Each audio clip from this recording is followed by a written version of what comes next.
Hello, everybody. Welcome to the TechRaptor Podcast. I'm Robert Scarpinito, your features editor. I am Andrew Stritch, your Oda Pontona editor. And I'm Erren Van Duine, staff writer. I'm sorry. Hold on. What? That was Hutties for I Like Bubbles. Oh, okay. Of course, obviously. Of course. I was tossing up between that one or Chescargu, which means betrayer scum. But I was feeling in more of a Bubbles mood, so that's the one that I went with. Yeah, and I was asking for, because, I love Star Wars. I know Hutties a lot. So I was just asking for our readers or our listeners, in case they It's always good to ask the podcast's readers if they understand Hutties. Of course. I start every one of my articles with that. So today we're going to kind of do a semi deep dive ish into Star Wars Outlaws. The review embargo is up. You can read the review on our site now. We're not going to spoil anything crazy, of course. We've just played through. Well, Erren here has reviewed it. She wrote our review, just finished it. Stretch and I are up through about the first planet's worth of content. So that's kind of where we'll go, but obviously we won't be like, and then, this happens, right? Like, we're not going to spoil anything big. But this is the new Ubisoft kind of open world Star Wars game that's out there, done by Ubisoft Massive, I believe, right? But yeah, Star Wars Outlaws. Let's just dive in. Erren, you wrote a review, so do you want to give us kind of a high level general perspective of what you thought of the game? Yeah, so I'm actually really interested in your guys' perspective as well. But for me, it was actually something I really ended up being surprised by. As somebody who has been a Star Wars fan for a while, I was like, okay, it's another Star Wars game. It's Ubisoft, so who knows what's going to happen with it.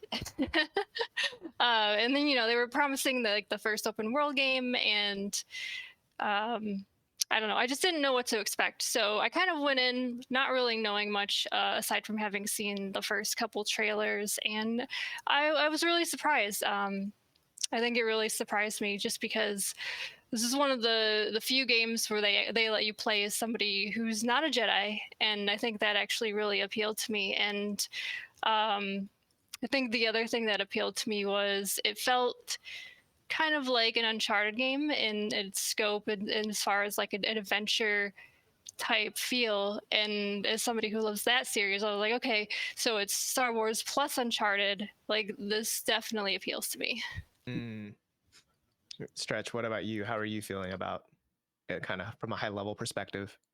That's very similar. I wasn't really sure. I enjoyed the latest Star Wars Jedi games. I'm very hit or miss with open world titles nowadays.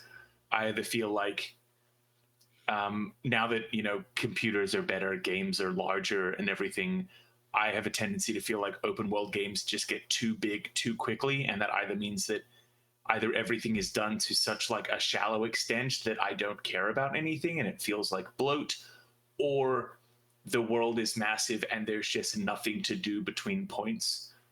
So I really loved the semi-open worldness, the kind of zones. It felt like it was densely packed enough that going from like one location to another, I'd drive by something and be like, oh, I remember that from 3 missions ago. Wow, this is crazy that this important MacGuffin and this important MacGuffin are within 400 feet of each other. But I think the thing that has really enchanted me the most about this is the characters. I think all of the characters that I've met so far, they have immediate buy-in, immediate likability. None of the characters go for, it's a game all about outlaws and the different factions and stuff, but no one has been that very like surface level, like loner in a bar, sipping a shot on his own, like ready to draw first. Everyone's been really likable, really understanding of the world. And even at the times where like I've betrayed people or they've betrayed me, just in like the small faction missions that you do, because the faction meters don't change too much, everyone's still kind of got that bit of an air of like, you got one over on me, fucking respect, cool. And I've been really enjoying just those smaller conversations in the mini games and stuff. Nice. Okay, I might be coming in with maybe the lower end of it. I mean, for me, it was definitely an uphill battle. I'm already, if you listen to this podcast, famously not a big Star Wars person. I've only seen episodes 4, 8, and 9. Leave your comments down below. That's amazing. Yeah, That's fascinating. What? yeah. Yo, hold on, pause. How? You're kind of a movie guy. How No, have you I'm super not. No, really? Yeah, no. Andrew's the movie guy. Oh, that's just baffling. Yeah, I don't watch that many movies in general, really.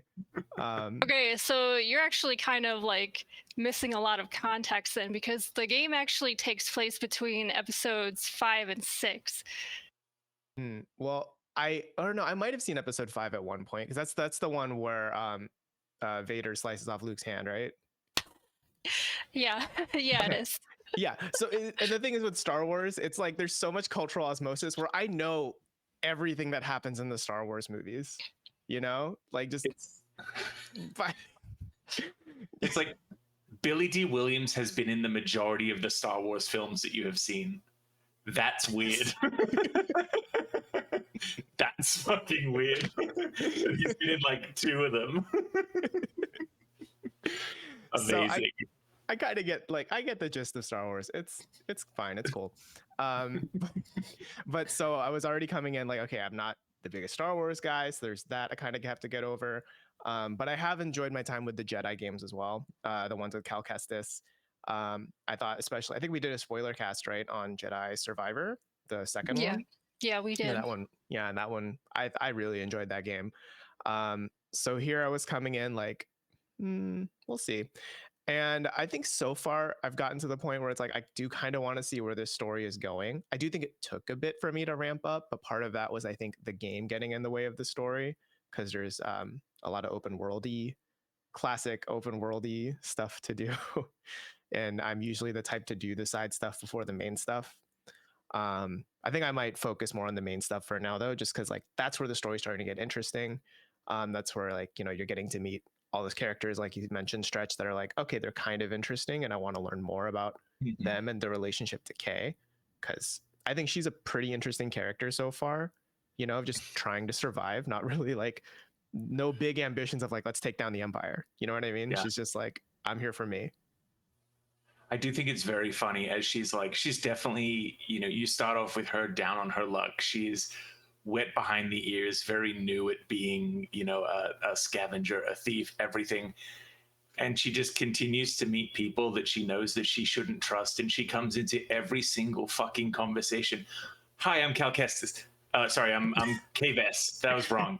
Yeah. Hi, I'm Kay Vess. Hi, I'm Kay Vess. Hi, I'm Kay Vess. It's like, you don't know that, like you walk into a saloon and you just start announcing who you are while there's a hit out on your head. What is wrong with you?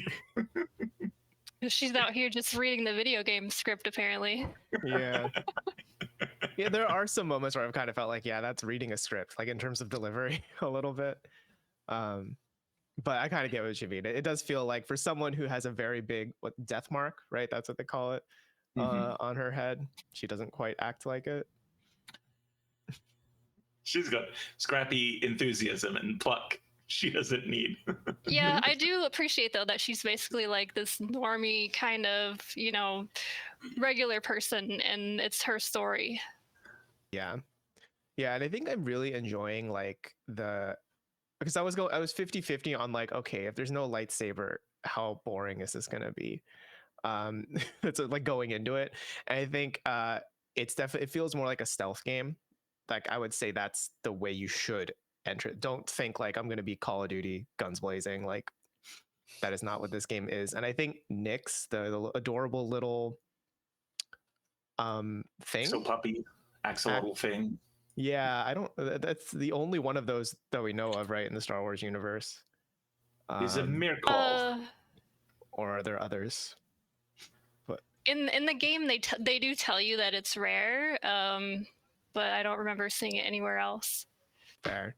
But I think Nyx is both adorable. I think he's so cute, right? But then also from a game mechanics perspective, is probably one of my favorite uses of like a constant AI companion in a game.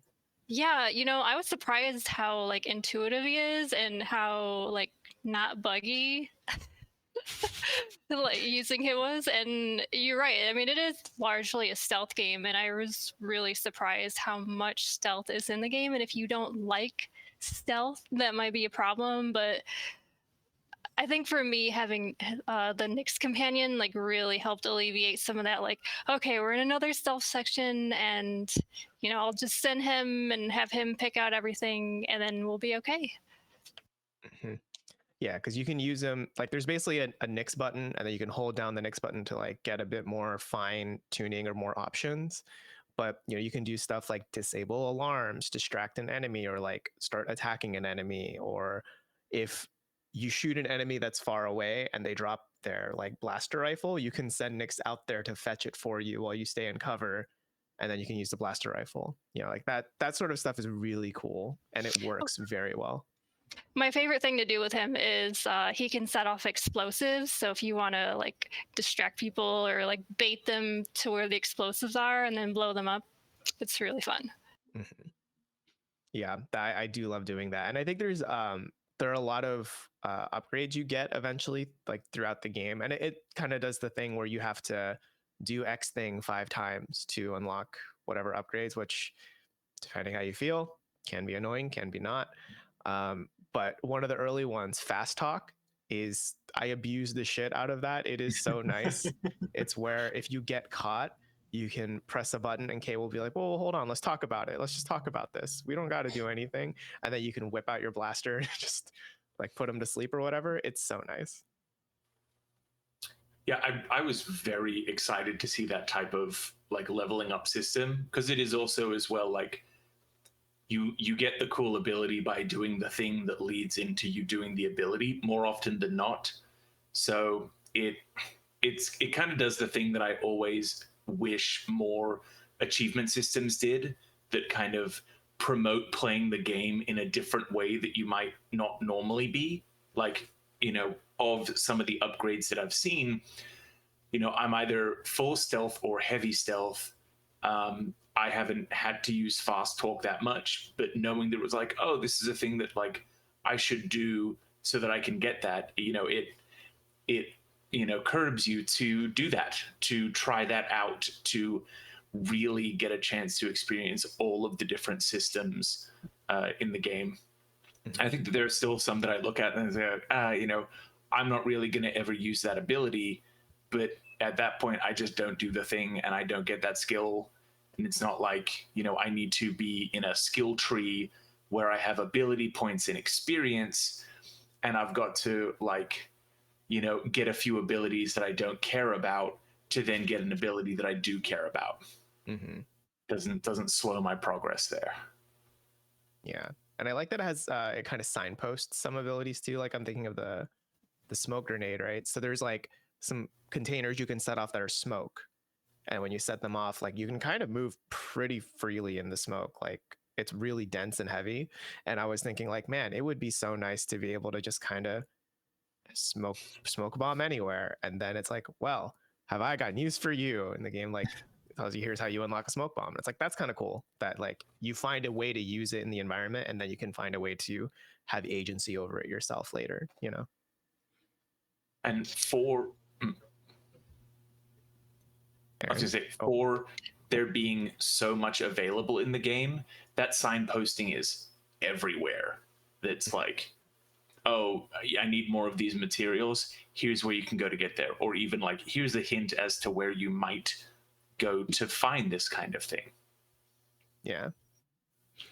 Yeah, I feel like they kind of like took away some of the open world jank that way too, because you're not just like, wandering around trying to figure out what to do. They basically tell you, and they've kind of streamlined it so you always know, you can find whatever you need. Mm-hmm. Yeah, I think overall, like the open worldy stuff is maybe a bit too much for my taste right now. I'm not really in the mood to like 100% a full Ubisoft game. Like even this First Planets map feels pretty big to me, and I'm like, I know there are more, and maybe I'll just do the story for this one. But I don't know. I think I'm enjoying that ride so far. Yeah, and you do get a lot of quests to do out in the open world on each planet. So I mean, the nice thing is you don't have to do them all at once. Like once I finished the game, it was all still available for me to go back and do. Nice.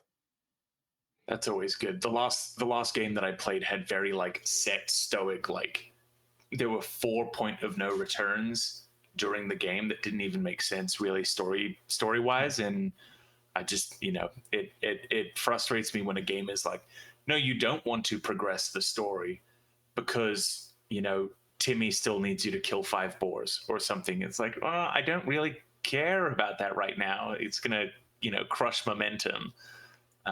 You don't understand, Stretch. Those boars are vital to the final boss fight.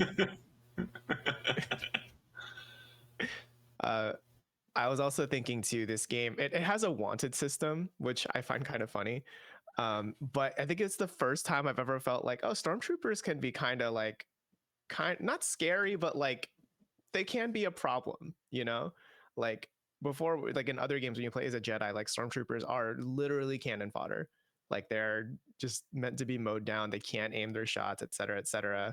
But in this one, it's like, if you're just some random schmuck with a blaster, like, yeah, of course the military police is kind of scary. Yeah, I mean, and not only that, but there are some that have more armor than like the standard stormtroopers. So if you try to like do a stealth takedown, it won't work, and then you're like, oh well, now I'm like super screwed and I have to run out of there and try and deal with that. Yeah. I mean, and I think that the stealth does a really good job with how much you can get away with, because there are definitely more than a few times that I've been like, wow, I should not have gotten away with that, but I do. There's also some times that I wish the stealth system was a little bit better. Like anytime you do a corner takedown, I feel like only 50% of the time does like the person you're taking down get like dragged behind the barrier with you. Otherwise, you've just like, 1, 2, 3 punched a stormtrooper who has fallen in place, and now you're trying to like, still hold some kind of stealthy position, but you've now got a body right next to you that is immediately going to call something over. And it's like, no, we could just grab him by the boot, just like drag him over here, and we'll be okay. Yeah. I do kind of wish for a stealth game that they gave you the ability to move bodies around. That felt like would have been a nice feature to have, kind of like the Metal Gear Solid games. Yeah, I was kind of surprised they did not have that. Between that and like not have any like cloaking abilities would have been cool. Yeah, I can see that.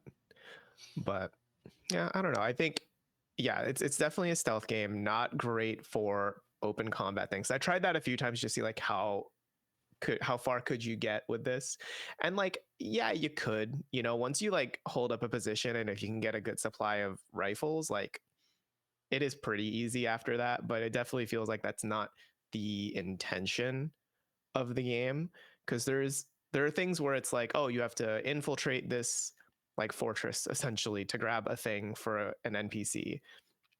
And especially early on, it kind of felt to me like, whoa, I feel like I don't have enough upgrades for this or whatever. But if you just look around and like survey the area, there's almost always a path that you can like sneak in, or like, find a vent, or like a cave system that leads into whatever that you need to go through. That I found it was pretty smart, and it felt like, yeah, this was designed to almost be like it's not quite an immersive sim like a Dishonored, but like I think it takes some cues from that genre a bit. It's definitely more than just like, here is the one way to complete this mission. Everything has felt like there's been approach options. Yeah, there definitely is, and I found that out the hard way. Like getting caught or setting off the alarm and then failing, and then like having to reassess, how am I going to go through the space, and looking around and inspecting the different elements in the environment and seeing, how can I get to the target area without getting caught and continuing on the story. Yeah, I think it's nice when it's the big fortress area type of things, but then I also find like especially when you're going through like there are parts of the map that are like this is Imperial territory or this is like that Syndicate territory, and if you have a bad reputation with the Syndicate, they will also fire on sight. In those moments, there's a lot of like tiny objectives that have like a treasure chest, and that like when there's so many of them, you know, it's like the completionist in my brain is like I got to stop here, initiate a whole like 5-minute stealth sequence, sneak in, take down the guards, whatever. But then it's like that's just gonna add so much time and padding to the experience that I had to tell myself like, no, I'm not gonna bother. I'm not gonna like go to every question mark that appears on my radar. Every single time I went, there's a portion in the early game where you're doing a whole bunch of stuff in one of those Imperial zones, and they have a whole bunch of outposts. Every single time I would just like speeder bike right through or right by. I was consistently thinking in the back of my head, thank God I don't need to clear that to unlock this portion of the map. Yeah. It's like, it's a little bit sad that Ubisoft has conditioned me in such a way to expect that. But really, really, it's wonderful that you don't need to. I feel like I've kind of lucked out because I haven't really played any of their games in a long, long time. So this is kind of like, okay, I'm back playing a Ubisoft game, but you know they have such a stigma about them. So I went in expecting like those things you just talked about and a whole big collectathon, and it's actually not really that at all. Mm-hmm. It's actually quite weird. Scrappy has also only played Assassin's Creed 4, 8, and 9. It's just absolute coincidence. It's true. Yeah, that's true. I remember there's a part, like the thing I remember the most is the Pope cutting off Ezio's right hand, which is kind of crazy. So then in Brotherhood, he got a mechanical hook blade hand thing. It was wild. You fight the Pope, right? And that's in 2, yeah. Yeah. Had to pull deep back into the memory for that one. Yeah. It's okay. I'm sure that the third remaster of Assassin's Creed 2 will be out in like 3 years. You'll get to relive it again. Thank God. Cannot wait. Yeah, I was expecting a lot of a checklisty thing too. I think especially because there's moments where like I'm kind of still at the point where I'm a little tired of the Far Cry formula. I think of the most, you know, the like clear this outpost, like and all that. So when I saw the classic hallmarks of binoculars, you can mark enemies with your binoculars, and you can. Yeah. Oh, that's awesome. Hell yeah. And then it's like, oh, you have a satchel, but if you want to hold more Estus flask, you have to collect 5 leathers and 4 of this and 3 of that. And when I saw all of these things, I was like, oh man, I'm a little, I don't know. But I think as you just naturally play, it's pretty easy. And like even on the main quest path lines or even like the bigger side quests, like as you're going around, there's so much material around you that I haven't really had an issue of like, okay, now I got to go farm for like 3 Roomba leathers or whatever, you know. So that was nice to have at least. Yeah, I don't think I really did any material farming. I just kind of picked up everything as I went, and it kind of worked out. I mean, there's still some things that I need to finish getting because I wanted to get through the game as much as I could, but you know, it's something that I'll go back to. Yeah, I will say though, the names in Star Wars they're so dumb. I'm sorry, there's so many dumb fucking names in like for the side merchants or like certain characters. It's just like that just sounds like noises, like just thinking of like the leather. Yeah, I mean it's Star Wars. You got to have the weird names. I'm still really looking forward to meeting whatever this game's like canonical little guy will be. But I'm sure that actually, you know, knowing that you know the Hutts are a faction, I'm sure we'll get to see the little guy, not Babu Frick. Salacious Crumb. Salacious Crumb, that's it. Yeah. That's like of the Star Wars names, people always know Salacious Crumb.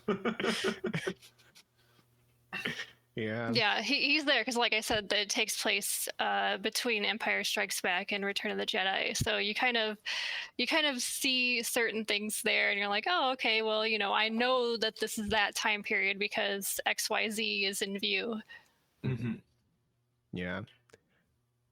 An aspect of the combat that I definitely enjoyed, mostly because I'm not a fan of dogfighting, is how easy space combat is.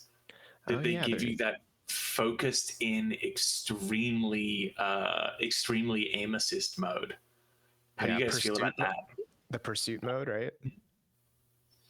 So the whole space parts of this game, actually, the whole time I was thinking, wow, this is like what Starfield wanted to be. You actually get to be out there and have satisfying combat in space, not all janky, and there's things to explore, and there's people coming at you, and all the different factions are warring in space, and the Empire's out there too. So it actually feels like a real organic component rather than just a glorified loading screen. Mm-hmm. Yeah, it was giving very Kingdom Hearts 3 gummy ship for me. Which I enjoyed a bit. Yeah, I mean that's a compliment. Yeah. Love gummy ships. To be clear, you can't build your ship in the same way you can build a gummy ship. That is not what this game is. But yeah, it felt pretty good. I did immediately tweak the invert the y-axis, because to me that I don't know. There's something weird about spaceship combat specifically where I'm I need it to be opposite for me. I don't know why.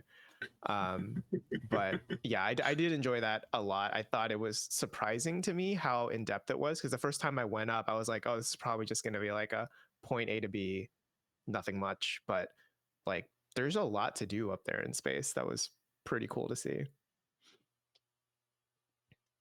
Yeah, and for that pursuit mode to take so much out of what could be a very janky experience, if you're trying to navigate an entire spaceship with 2 thumbsticks, that was very nice. And then just hit the scanner. Oh, there's also some space loot here. Let me go and pick up more little MacGuffins for crafting later on. Yeah, it was kind of funny to me though that when you find the space loot, you just press a button and you tractor beam, you just suck it into your ship, and that's how that works. I do definitely think as well, this is what Starfield wants to have been.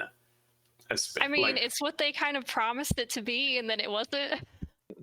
Just you have the time where you're breaking atmosphere and you can't control your ship at all, and it's just surrounded by clouds, and it's yeah, this is the equivalent of the spaceship walking through some tight rocks so that we can load what's behind the rocks. But the impact and the feel that has versus a tooltip loading screen is so much better. Mm-hmm. Yeah, I mean, even pulling back the analog sticks to go into hyperspace was really satisfying. Yeah, it kind of mimics that same pulling back 2 thrusters. Yeah, it's a really kind of unique little thing that they added. I mean, it could have just been a button, but they're nope, you gotta pull back on the sticks just like they do in the movie. Punch it. Yeah. Yeah, I was feeling a little overwhelmed with the amount of customization you can have with Kay's outfits. At first, I was thinking oh man, this is a lot to deal with, and her jacket's already so cool that I didn't want to change it. Because I don't know, to me it was a pretty good look for her. She felt like a Star Wars character, but had her own unique vibe. So I haven't played too much around yet with customization, but there's some of them are cosmetic, but then some are they actually give you a bonus, right? You can do your holster, your pants, and your jacket, or your top, and they each give you different bonuses. I think right now I have a holster that's +1 grenades, but how much you can hold. Yeah, and later on you get there's a really good set you get that gives her a health boost and a plus a faster healing, and I think that's one of the better ones to look out for. Mm-hmm. Yeah, because I guess the healing is a little tricky with this one, because it's not you just press it and it goes. it starts refilling, but if you get hit, it stops refilling at where it is. So you have to like Yeah, take and cover. it can get really frustrating. Like if you are in a firefight and you're trying to heal real quick, and then you get hit anyway, and then it doesn't work out. Yeah.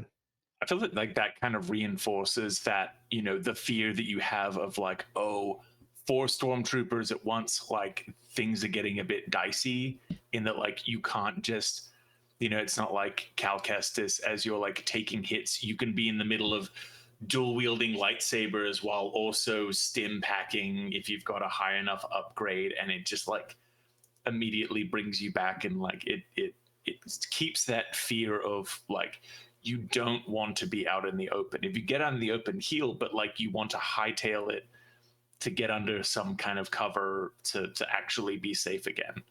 Mm-hmm.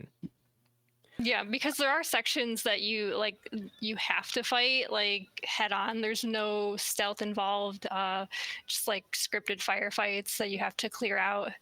So it's definitely finding cover is like your key play there. Yeah. Like I think I've only done one of those so far in like a main quest where it's like, oh, this is very clearly like you have to fight. And even then the tone of it's not like, we're the heroes, we just got to kill them all and then we'll be okay. It's like, no, get the ship ready to go, we're gonna die. Like you need to open up the ship, come on. Like, there's that panic and that tension there, which is kind of nice. Yeah, my favorite part about those sections too is like you can kind of tell when a big fight is going to come up because of the way the level design is. Like, oh, well, what are all these like barriers for? Oh, obviously I'm going to be fighting somebody here. Yeah. That had the most Uncharted DNA in it for me.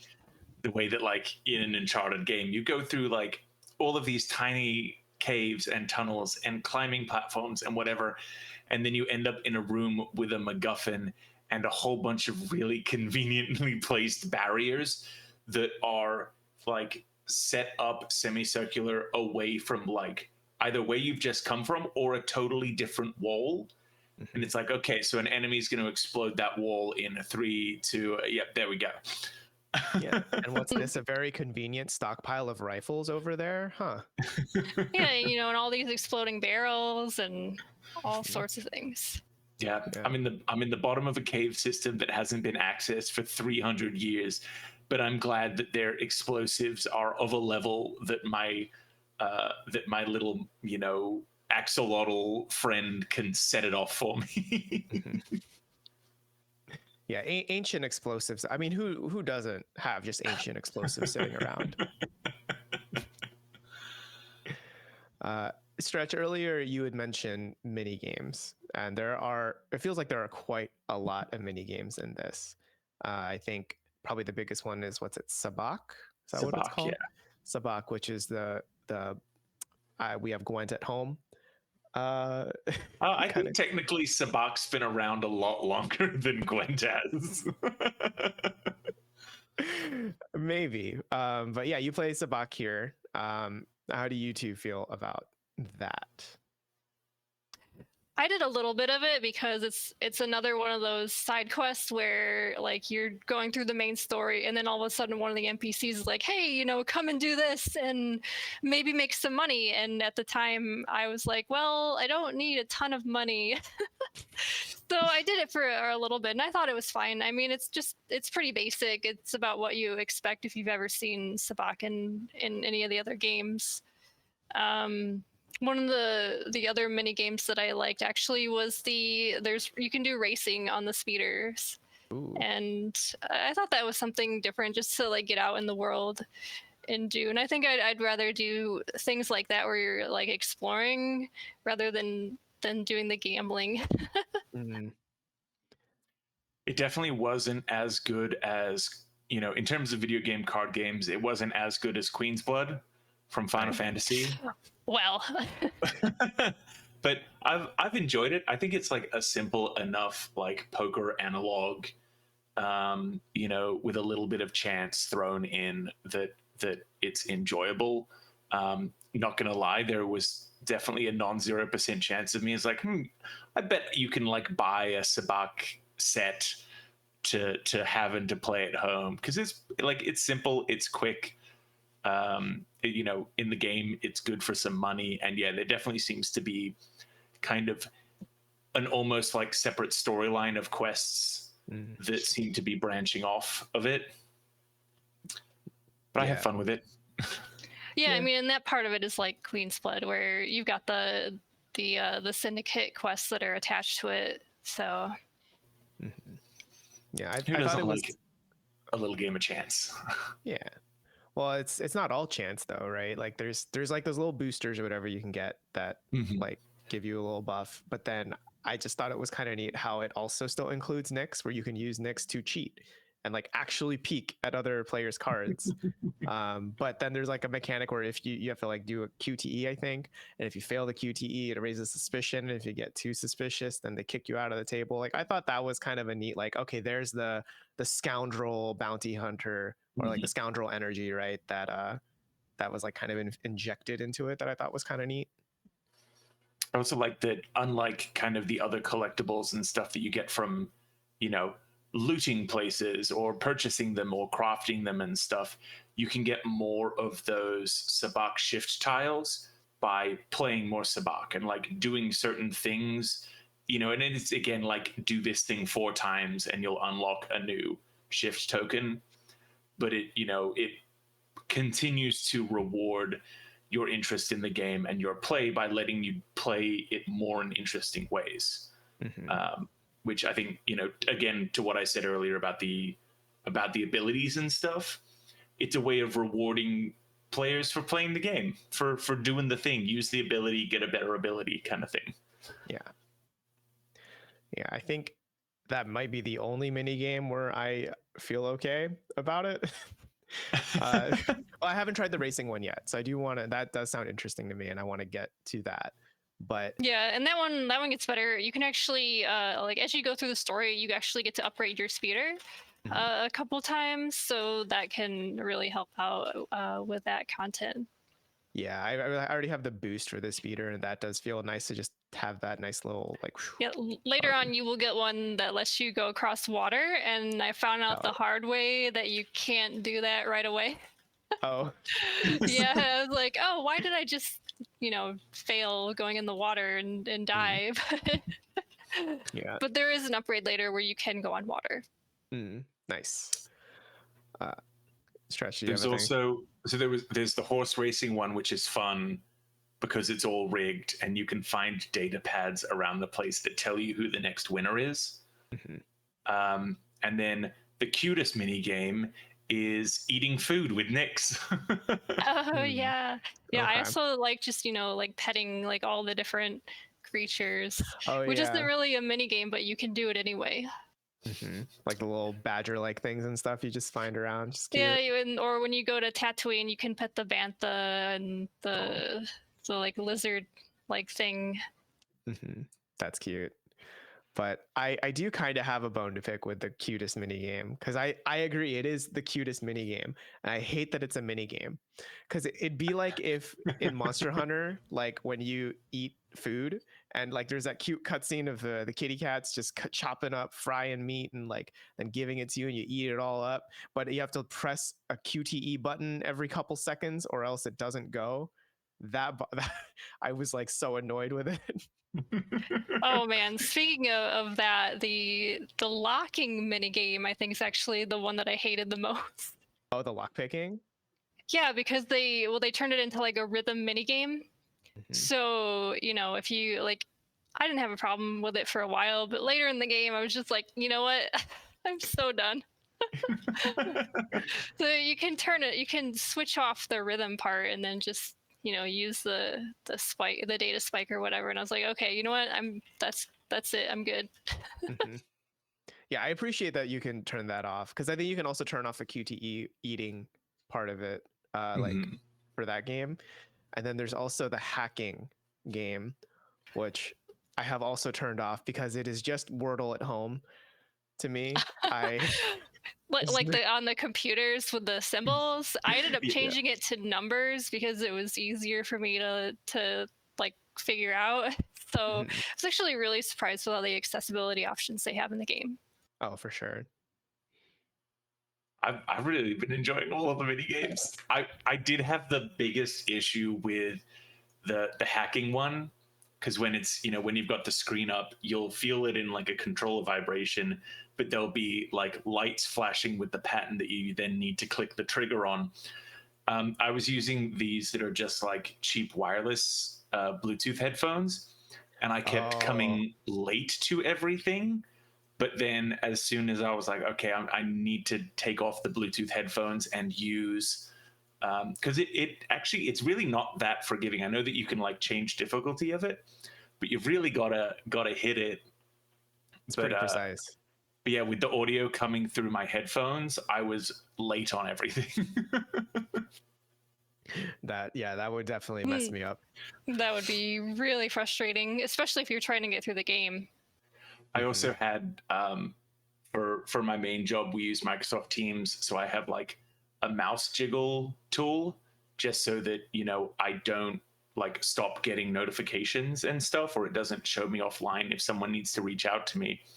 I still had that enabled during the Knicks game, and then as soon as the game was detecting a mouse jiggle and a shift, the icons on my screen would change from the Xbox controller to the keyboard. Oh, no. I don't press. Just got to press the F key on your controller, obviously. So I messed up a few times with the Knicks minigame, but I don't think that there's like a fail state. No, it just kind of stops, or like just gives you the opportunity to do it again. Repeat it, yeah. But that was a very funny added difficulty as symbols continued to change on my QTEs. That's fair, but I don't know. I guess to me, that one felt like the one mini game too much, where it's like this could have just been a nice, cute moment of Kay and Nick sharing a meal, and instead we have to make it a whole thing. I was not about it. I feel like they do it a little for story reasons. There's a bit later in the story where she talks about how he is her only family, so they want you to bond with him, and I guess that's the way to do it. I guess so. I guess I just don't need the A button to bond with this cute little guy. I think just the video of it would have been fine for me, but no, see, you're putting in all the effort, so they want you to make sure that it's worth it, right? Even if you get frustrated, it still means you care because you want to see to the end. That's fair. How dare you not bond with this adorable creature the correct way, you bastard. I did really appreciate, though, you had kind of alluded to it earlier, Stretch, the how there's intel everywhere. I think the way that they do that feels very organic to the game, because it doesn't feel so much so where if I miss an intel I feel bad, but when you find it you feel like a super secret agent or something. Because like you were saying with the horse races, you can like find data pads or like lean in at the bar and listen in on conversations to get hints on that sort of stuff, or like it'll be things like, hey, I heard there's like a super secret treasure chest that someone left over here, or things like that I thought was pretty neat, that it's just there and you're just gathering information, just ear to the ground kind of stuff. Really, it makes the open world aspect of it so much more tolerable. Isn't the right word, but that's kind of like the vibe. It helps you shortcut a lot of it, especially as you're like, if you pull up your abilities and you're like, okay, I need to get this, this unique item to upgrade this ability. It will let you know, like, there may be something about this in this region of this map. Or, oh, you need this item to upgrade something. Oh, you won't have any luck finding it on this planet.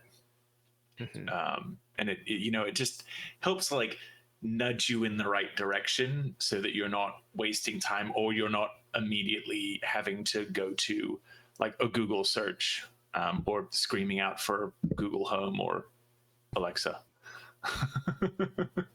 Wait, do you do that? Do you do that at home? Like you get stuck and you're just like, hey Siri, how do I beat this thing?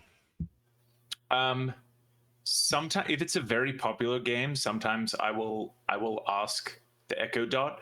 I do it all the time when I have very quick questions about like D&D spells, because that's such like data specific to be like, oh, what's the range on the fireball spell in D&D?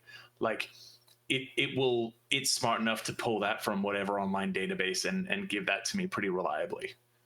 But yeah, no, I have been known to just walk around the house and scream out questions. Fair. Yeah, I do appreciate the game does kind of handhold you a bit because, yeah, I mean, there's the lot. And obviously, there's going to be a lot of Star Wars fans who haven't played open world games before going into this and being like, what do I do? And so that there's a lot of tools that help you out in the game I really actually appreciated that. Mm-hmm. I am actually kind of curious. I haven't looked too deeply into like the difficulty options for it yet. Like I really appreciate how accessible, like we were saying, all the mini games are and how you can like tweak things to fit. Like even with the lockpicking rhythm one, if you're hard of hearing, there is I think like a visual cue that they can add as well. So like that's nice. So on that one too, they like on the controller, there's like they had the vibration that worked with that as well, which was helpful, but at the same time, like I said, I was after like 20 hours, I was like, nah, I'm good. Yeah, that's fair. But I am curious just how accessible it feels with the sneaking part of it, because I guess I always think of like stealth games, not like they're the hardest of games or whatever, but there's a little bit of like extra strategy than you would think of, like I'm just gonna run and gun and shoot down all these stormtroopers, right? Like that feels kind of easier in your brain than like, no, I got to be patient, sit here, wait for a sec, find the opportunity, So I'm curious how accessible that could feel. I really didn't check out what you could do with the stealth, but that is probably something worth looking into. I mean, like there's other games that have kind of like alleviated a lot of that for people with the accessibility, like in The Last of Us, like you can't be attacked if you're prone, and I actually love that option. Yeah. So if they have something like that, that'd be pretty cool. So just quickly looking up the Ubisoft released a Star Wars Outlaws accessibility spotlight. So they've got the multiple difficulty presets with an extremely forgiving story setting. They've got individual difficulty settings for enemy difficulty, player health, and wanted difficulty. Oh. Aim assist, options to hold rather than repeatedly press for the blaster. The adrenaline rush feature can like happen more often, so you can use that like as your like almost VATS, I assume. Yeah. An auto perfect reloading, and also stealth assists, threat sense, awareness icons, and visualization of enemy footprints can also be part of it. That's actually really robust, like more than I would expect for the Jedi Survivor also had really fantastically fleshed out accessibility features with like that just you could slow down combat in general, which in its like pseudo Souls state, there was definitely one or two boss battles that I was like, I'm just going to slow down combat because like I just want to get through the story. I'm not, going to pronounce myself the greatest Star Wars player in the world. So yeah, like if combat can move a little bit slower so I can make sure that I'm hitting these parries as these superhumans are flying across the screen twirling lightsabers, like I'll do that. Fair. Yeah, I mean, it wasn't meant to be like a slag against Ubisoft or anything, because I think generally, historically, I found recent Star Wars games have been very accessible. I guess I was just thinking like in the stealth genre, like I guess at first I was thinking, how would you make that more accessible? That seems difficult, but I'm glad they've found options that hopefully will work out for people, especially like it's like Star Wars is so mainstream, right? That there are probably people who aren't like pro gamers, who like get headshots all the time, that like would want to check out the story, Mm-hmm. I mean, even the stuff like anything that you can pick up or interact with is normally something that Nyx can also pick up or interact with. So all of those items have a Nyx head icon in a different color hovering above them. It means that you don't need to rely on like a collectible having like a slight sheen to it or like a sparkly twinkle. They don't try to like create an in-world reason for why, like, well, this small stack of gold is different from this environmental pile of gold. That they're just like, well, if Nyx's symbol is above it, you can interact with it. And it works the two for to let the idiots at home know, oh yeah, like I should go and pick that up, or I'm looking at this panel from a distance that looks like 100 other panels, but this one I can interact with. Yeah. I think probably like the thing that gives me the stupidest thing that gives me the most dopamine in this game is when you're like running through. It's a very like, you know, kind of not on rails, but you know, like the one direction you need to go to get through this level essentially. But then it's like, oh, I see that dead end over there, and there is a collectible, like an A item I can grab. But then I also have to go down this ladder. So in any other game, I'd have to run over there and run back. And that's like 2-3 seconds. It's nothing. But when I'm like, I can send my little guy over there and get a head start on climbing down this ladder, save myself 2 seconds. Hell yeah, that's video game. And that's 2024. Like, I kind of love that. That's a thing you can do. Yeah, there are a few sections where you can't use Nyx, and I really felt that. I was like, but I'm just so used to having like, you know, his convenience, and he's gone, and what am I going to do? I'm going to have to actually like go over and do things myself.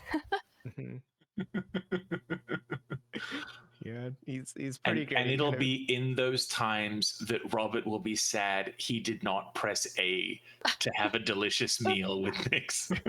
oh man, imagine if you could change the story. Like if there's a point where like he's unavailable, and without spoiling it, but if you could like circumvent that by doing the meal mini game. But unfortunately you can't. You like, it's part of the story. Yeah. I don't know. I hear if it's if you frame perfect every QTE, I think Nyx becomes available. That's what I've heard through the grapevine at the cantina. I heard it. That's some fun schoolyard rumor bullshit right there. Yeah, because this game is definitely a frame perfect kind of game. No. I mean, I guess kind of the lockpicking rhythm is not frame perfect, but pretty tight. But yeah, I mean, overall, I think like it's a pretty positive reception from us. Maybe most positive from you two more than me, but it's not like I hate. Yeah, I think I get where you're coming from. You are pretty early in the game, but once you're able to get off the initial planets, you'll be like, okay, well, there's actually a little bit more that you can explore, and things that you'll recognize and be like, okay, and then the story picks up, and I think it gets pretty interesting throughout. I wasn't really disappointed in the story. Yeah, to what you said with like you had been doing, like you'd been getting distracted by like the kind of side stuff. I got burned like 2 or 3 times in a row that like I infiltrated a base and there was like an additional locked door that I couldn't get through because I needed a new item that was tied to story progression. At that point, I was like, oh, like this game is telling me do the story first, then do side quests. So I learned very early on of like, oh, okay, I'm not going to worry about that. Yeah, I've noticed that too, because there's like some like little treasure chests where it's like, oh, you very clearly need a certain item to, or a certain like ability to open that door to get in to steal the thing. So don't pull a Dragon Age Inquisition Hinterlands on this. That would be my main advice to you. Like the game stops you from doing all the things you want to do. Like if you're an open world explorer type of person, I think definitely rush the main story on the first planet, especially because I guess to me, while doing all that side stuff, I felt very meandery in terms of narrative. I felt like, why am I doing all this? It didn't really click for me until getting toward the end of that first planet's narrative, where it's like, oh, okay, now it's a story. Now it's Star Wars Outlaw, you know?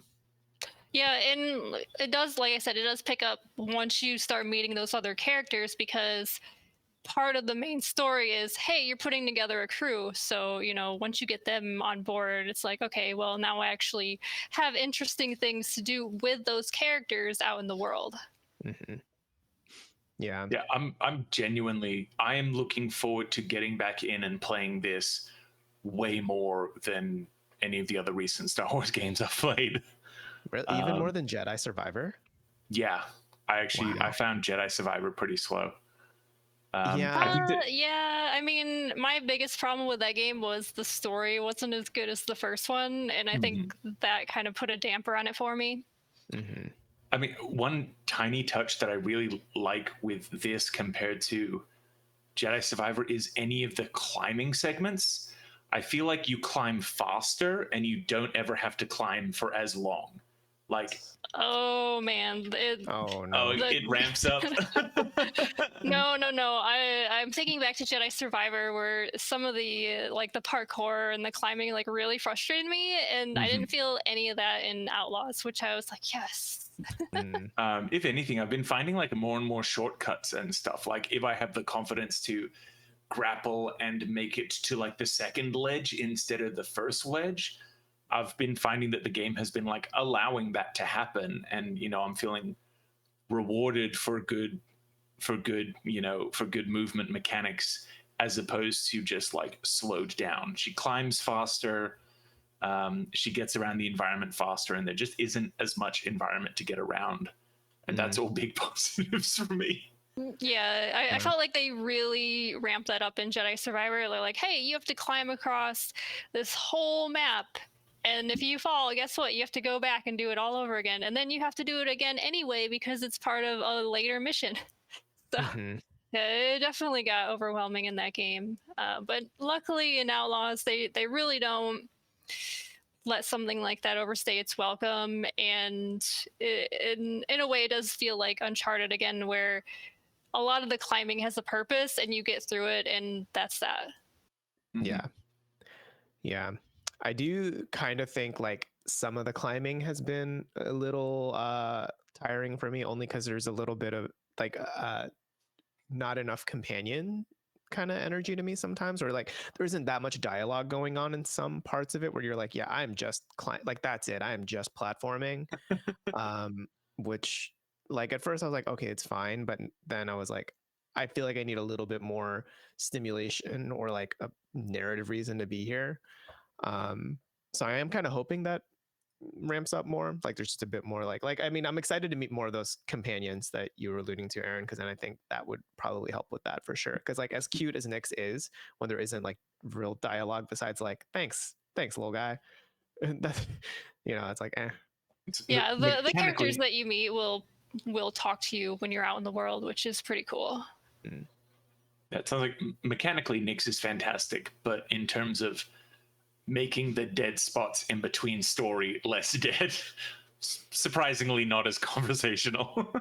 He's basically like the mascot character that they had to put in there for, I don't know, because he's cute and they want to sell merchandise or something like that.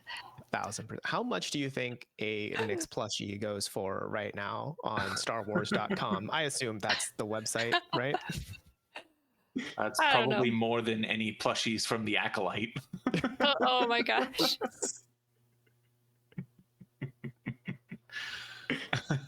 Okay, so if I had to guess then, if you like this game so far, I'm going to assume if Andrew plays any of this, he will immediately be like, this sucks. I hate this. No, Otten liked it because Otten previewed it. Oh, that's right. He did. Yeah. Yes. He had a chance to do a remote preview, and he and I sat together a few weeks ago, and we went through 20 minutes of gameplay that he had played and recorded, and he was really enjoying it. At that time, I will say, not having had my hands on the game, not really being sure how I will feel about it being a Star Wars story and an open world game, I was watching it going, okay, this is interesting. This is kind of like turning me more to have interest. But I really think that the game has successfully delivered on what it wants to be.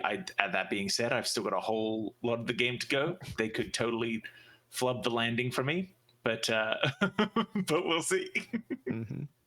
Wow, this might be the first time y'all have agreed on a Star Wars thing. Well, the Jedi Survivor, pretty much, everyone was pretty much positive on that game, I think. But like Stretch, you didn't enjoy the narrative as much. Well, I don't think that I was on that Star Wars cast that we did. Oh, it was Rutledge who was on that one. Yeah, and then he liked it. I think he likes everything. Yes, yes.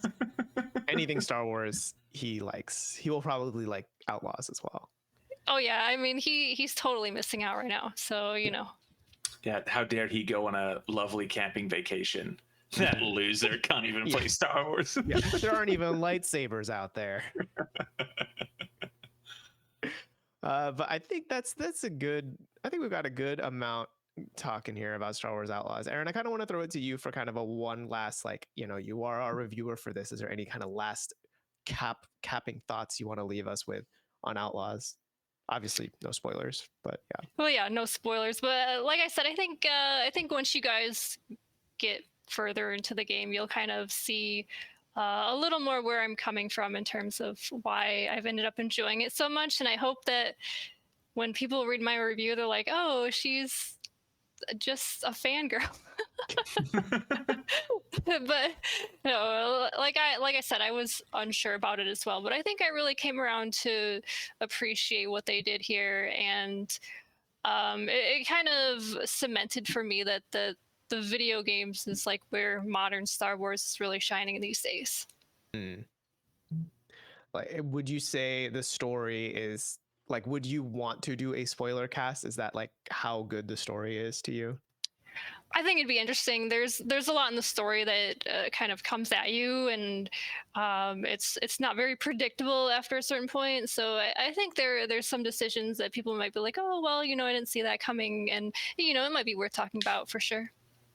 Okay, interesting.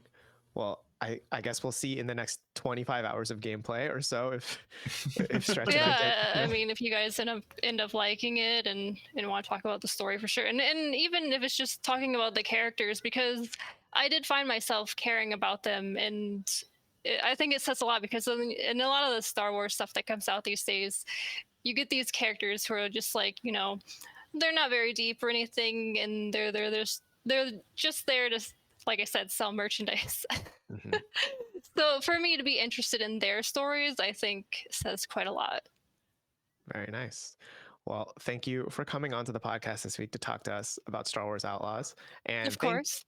Yes. And thank you, listeners, for sticking around and getting a little taste of what Star Wars Outlaws is like. It comes out this Friday, I believe, just in 2 days after we launch this podcast. So I mean, hey, if it's up your alley, you probably might already have it pre-ordered, but if we change your mind about it and you wanted to buy it now, let us know in the comments down below. We'd love to know if you do end up picking it up because of us. That'd be kind of cool to know. We're on all the podcast platforms, all the YouTube platforms. Hit subscribe if you haven't already. And if you want more from us, we do a newsletter every week that will be in your inbox every Friday. So you can sign up for that on our site, where you can also find more news, features, reviews, etc. But if you want more of this show, we will be back next week with some kind of PAX West coverage. We'll figure that out soon, but we'll have something from PAX with me, Austin, and Andrew, and we will see you then. Bye bye.